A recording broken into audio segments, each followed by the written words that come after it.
Así que no os afanéis por el día de mañana, porque el día de mañana traerá su afán. Basta a cada día su propio mal.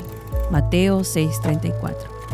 La palabra del día a día es presentada con el objetivo de alentar e inspirar por medio de pensamientos y comentarios inspirados por la palabra de Dios en nuestro día a día. Y ahora con ustedes la palabra de hoy. ¿Alguna vez le has preguntado a Dios hasta cuándo me vas a contestar? ¿Cuánto tiempo más te tengo que esperar? En la Biblia encontramos a un hombre que precisamente le dijo a Dios esto: ¿hasta cuándo me oirás? Estamos hablando del profeta Habacuc. En el libro de Habacuc, capítulo 1, verso 2, el profeta dice estas palabras: ¿hasta cuándo, oh Jehová, clamaré y no oirás? Y daré voces a ti a causa de la violencia y no salvarás. En la Biblia, traducción del lenguaje actual, dice estas palabras: Dios mío, a gritos te pido que me ayudes, pero tú no me escuchas. ¿Cuándo vas a hacerme caso? Te he rogado que acabes con la violencia, pero tú no haces nada. El profeta Habacuc fue contemporáneo del profeta Jeremías en el tiempo que reinó Joacim. El profeta habla, aunque como se oye de primera persona, en realidad está hablando por el pueblo, era como una voz del pueblo. Vivían en constante amenaza de Babilonia, eran los caldeos. Vivían en corrupción, en idolatría, se habían olvidado de la Torá, vivían en ruinas, en violencia y cosas parecidas a esta. Todo lo que miraba a su alrededor era negativo y asumado a eso la ausencia de la respuesta de Dios. Pero en medio de su lamentación, Dios le contesta y le dice que va a venir aún más violencia con la llegada de los caldeos para hacer juicio contra ellos por la rebeldía del rey y del pueblo contra Dios. Aún con todo y la protesta del profeta Habacuc, Dios le dice en el capítulo 2, verso 3, que aunque la visión tardase, que la esperara, porque sin duda eso iba a venir.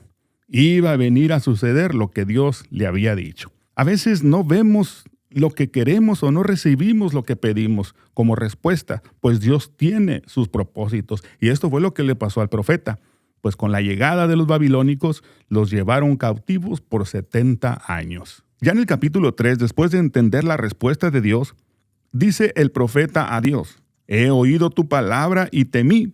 Ya en los siguientes versículos le dice: en la ira, acuérdate de la misericordia. Luego empieza a exaltar su justo juicio. Al final, en el versículo 16, Habacuc dice: estaré quieto en el día de la angustia. Verso 17 dice: aunque la higuera no florezca, ni haya frutos, ni nada en los labrados, y sean quitadas las ovejas de la majada, ni haya vacas en los corrales, con todo y eso, dice el profeta, yo me alegraré en el Dios de mi salvación. Porque en medio de los juicios, él entendió que Dios es justo y verdadero, pues él dijo: el justo por fe vivirá, no así el impío. Qué tremenda enseñanza, que aunque todo parezca ser negativo a nuestro alrededor, aunque el mundo se pierda en pedazos, que haya guerras, que haya problemas, escaseces, enfermedades, hambrunas, etcétera, y cosas parecidas a estas, el hombre puede vivir confiando en la palabra y en las promesas de Dios. Ya en el versículo 19 termina diciendo el profeta: Jehová el Señor, Él es mi fortaleza, el cual hace mis pies como de ciervas y en mis alturas me hace andar. Es decir, lo hace caminar, lo hace andar sobre los problemas, encima de las circunstancias. Aunque parezca que no responde Dios, aunque todo se mire negativo, Habacuc entendió que su confianza en su Dios lo podía hacer vivir tranquilo, aunque parezca que Dios no responde.